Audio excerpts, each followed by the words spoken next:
Hey, be in it to win it. We push the limits. Good, everyone. It's your boy Limit Pusher. I am a Tekken player and a Hwoarang main who has been playing the game consistently since Tekken Tag Tournament 2. I enjoy seeing and learning about Tekken at all levels of play. I enjoy seeing character mastery and I enjoy seeing style across the board. You know, no matter your character or your skill level, I just enjoy seeing people like myself, positive folks who like to have fun with the game. Um, and today I just want to say, like, I know that Tekken has made Hwoarang really strong, but if there's one thing that I just wanted to talk about just for fun as a topic is his movement. I really think his movement is a very underrated part of his game that makes him limitless if you know how to master it. And with that, we kind of just go ahead and get to it. I got some notes to kind of help me fill in any fillers about like the specific things we'll break down. We'll basically go over all 6 to 8 of his stances that he has, and really just like, you know, some basic movements. This will be a good refresher and fun thing. So first, you keep your dummy set to mimic, and as we go around the stage here, you're gonna see like I can do the basic move: a walk forward, a block, a forward dash, which is double tap the foot forward whichever direction of the screen you face, then that'll be your forward. Got the same thing for backdash, right? Been playing a while, you know that a sidestep, you can sidestep towards the background or you can sidestep towards the foreground, the front of your screen, which is helpful. You also have some of these other little micro movements once you start learning how to slow your game down. Higher up you go, you can do stuff into like what's called a sidestep block. You can do that other way as well. It's where you sidestep and then you go into a block. Step block serves two purposes. Step block is like kind of get to play around this timing feint, like you got to read on people. You've gotten them to stop pressing on, get to open this because they don't know when you're gonna hit them, and also it's a good way to get them to throw out something minus, and then you can punish them for it. You know, make them scared, get them to react. Every character has one. They got their own little version of a feint step.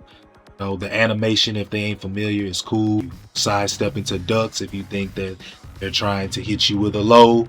That's a cool interaction to know about and learn. Another thing that you have is you can do like these mini sidestep. This is the same thing. You can do it to either side, and I call it zigzagging. I don't know what it's called in the regular community, but I just call it zigzagging because you hugging a side that you want to play off of. It's like angles in a martial art or boxing. You hugging a side that you want to play off of and let that be like the thing that they don't see coming. You know they don't. Do that in any range. Then you also have these legacy movements like electric stepping, which is that's been around I think since like the Tekken 4 or 5. Somebody can correct me on that if you guys get around to this video. So like that movement is back, and I think it's really strong. I think everybody has those core mechanics plus Korean backdashing. If you know how to do it on both sides, you call it Korean backdash and Korean forward dash, because it's the same movement, you just doing it in the opposite direction. So that's another movement that you have at your disposal. These are all just the generals and basics. Now, what we start getting into specifics will be like realizing the characters have stuff like crouch inputs or QCF inputs, quarter circle back, quarter circle forward. You can just look at my inputs to read the notation. Hwoarang has this grab set up out of that, so he technically has it. He has this ugly stutter step, so he technically has that too, right? As you can plainly see on the other side of the screen, Nina has that. So how do these movements correlate to any of his stances? Well, what I'm going to attempt to show you guys now. We'll go through the first 4, try to run through them really quick, make it simple. So like we were saying, you have forward dashes, back dashes, you have different versions of side steps and you can play around with. You can link them together. You can make them flow. You can link so many different forms of movement together in Tekken. Alright, so what is cool about Hwoarang with the first 4 of his basic stances with left foot forward, right foot, that's R. Or is RFA, so you know. These movements all have the same properties that can link into basic. So you are in a situation where you're trying to get a timing read on somebody and you need to say you out at this range, they're keeping you out and you want to walk them down. But you also have moves just in case that they walk to your right side. So you could do something like you zigzag them down, then you can have your left leg up instantly. If you get a timing read on that, they can't time that, they won't even know it's coming. Another thing that you have at your disposal, wave dashing as well. You have dash that you can cancel, side step with. Wave dash into block, into a couple of things. Dash block, that you can block to a box step or forward, or you are to wave dash into side step. Now, I play on pad, so I can kind of go one side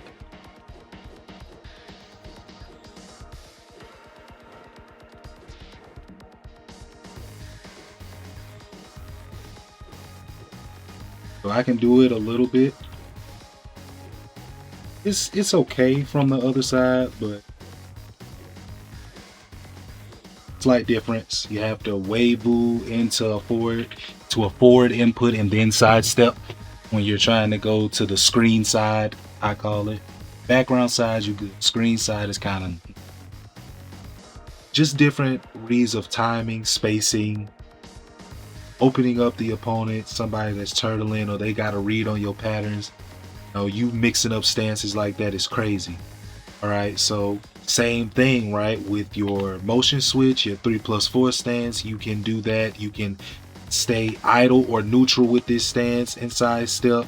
It only works to one side to go really fast.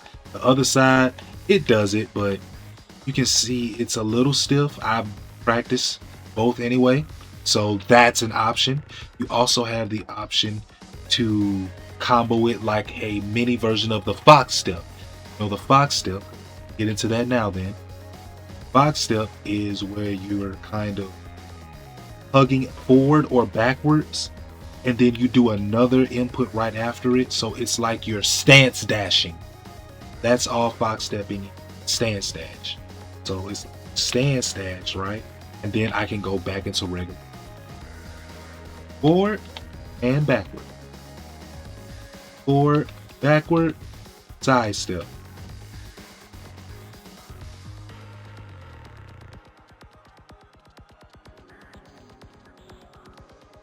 So you can also do these into the stances.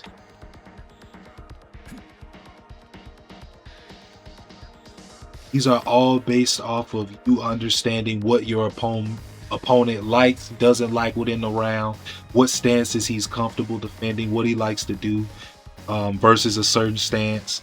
Like, it's all like reactive based. You're playing a lot of Tekken at once, might be looking at 2 or 3 things at one time, but like you get these stances down pat, you also open up another realm to the game. And we won't even like discuss, like, he has feints out of these stances well on both sides, which is pretty cool. So that's a way to open the opponent, plus his regular motion switch from Flamingo. That's another stance itself, like I was saying earlier, which is the matrix step, as I call it, because instead of committing to a full forward dash, it's like what we were talking about with the step blocks or the zigzags. because you're just zigzagging to one side, but you just get comfortable with stance. So that's another beautiful part of his game that like I've just discovered in this. And also you have these other parts of his game with the 1+2 stance, part of motion switch. This is where you start getting comfortable looking at the opponent from a back turn position. If you do back turn left before, we'll just start there, right? And do like a crouch input. You can go into the fox step that we just talked about from either side. Now the way this works, you gotta make sure that you're still doing the inputs of player one side. His back is turned, but just do player one inputs. Trust me. Don't do it like player two side on player one side. He'll have moves kind of like that, but you'll basically be messing up the chain link. I'm backdashing with the fox step. I'm going into crouches. Crouch input is basically his main way to stay in the stance. This is old school, but it's kind of like for anybody who doesn't know. He also can do stuff like this. He can kind of like in two different ways. He can go into back turn. So I like to do basically a half step, like a half fox step into 1+2 matrix boom. And then from there you have the moves, or I can do that, which is I'm gonna go here, press 1+2, I do crouch, and I motion switch. I also can do 1+2 into a crouch and then motion switch that way. What that'll open up is his 7 stance, which is back turn left flamingo or back turn right flamingo. So that's 8 stances that we've kind of covered already.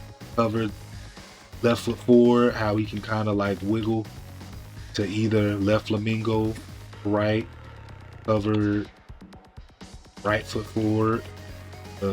Stances out of here, forward dashing, back dashing. You can sidestep out of that stance as a right foot forward. From the right foot forward, you can motion switch from there. We've discussed basics and how they can lead into these stances. I just count them as looking at the stances in reverse. So to me, that's like 8 different stances. You can say it's still the same 4 stances or 6 stances. Truth be told, like adding in dashing or switching your feet around while back turn and the angles that you can take from there, that is accountable for another stance. From his back turn, you can motion switch, right? And then you hold back, then he'll do a half spin that puts him back into right foot. All of these are good, you know, little feint options and stuff like that that just mess with the opponent spacing wise. They can't read that shit. They'll think that you're trying to hit them in a forward momentum way, and then you don't. They react, boom, you hit them. So it's like a spacing tool that he has at his disposal. Of course, it's a risk reward factor. It's turning his back to the, risking his life, hurt, a lot of different stuff. It's a lot that works, but the gamble and the payoff is well rewarded. Punch or counter hit, good mind game to keep them worried because they don't know if you're going to fight them forward or backwards now. Plus the familiar. He also has the ability to go from back turn. An experiment, haven't tried it out yet. I think it's some shit. So yeah, that's also a new one. And finally, just he has a back turn matrix step. Kind of goes crazy with that. Shout out to Numb YouTube. Put that out there. I've learned from like a lot of the players who before me played this character. Speed kicks, K-Wits. I've looked on the rain with the guards. So I'm smooth. There are characters that just inherently have better movement. The neutral, just like out the gate, like Drag, Brian, they all just feel a little smoother than him. But when you link these together, he makes up for that. Just don't. He can become smooth. He becomes like the Matrix. He really becomes the one. So I just wanted to go over those. I think we've covered all 8 stances. We've covered the backdash, side step, know how to. I think the final thing to discuss is just the rhythms. It's like a thing with all of these. Like, it's a way that you're going to use these. It's a rhythm thing. It's a motion to them. It's a rhythm and a timing to really master all. Once you get into the lab and you explore with them, kind of see how it's done, and you'll be more familiar with them or defending. Common mistakes is like, if you are not familiar with this character and you don't have a lot of time, spend a lot of hours getting used to movement, getting used to spacing fundamentals, it's gonna be hard to pull these off or execute. Might mess around and miss input.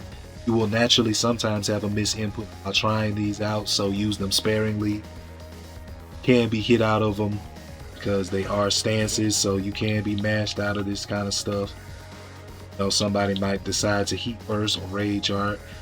Can always rely on a side step or a crouch with him. Crouch in certain situations, it's crouches that'll spin them around, reverse them, stuff like that. Side steps will help him get out of the way. So just use all of your core mechanics and basic Tekken move in its full, then study Hwoarang, and then see the patterns. You'll see what you're allowed to do. I hope this is something that will inspire everybody to just be more familiar with the character and his movements and everything like that. I think I hope that this is something that I could do more. If you guys like it, give it a like, give it a follow. Just let me know if y'all want to see more stuff like this, just more in-depth stuff about the characters, how strong they are. Get back to Tekken being what it used to be, unique and dynamic. That's all I got. See y'all on the next one.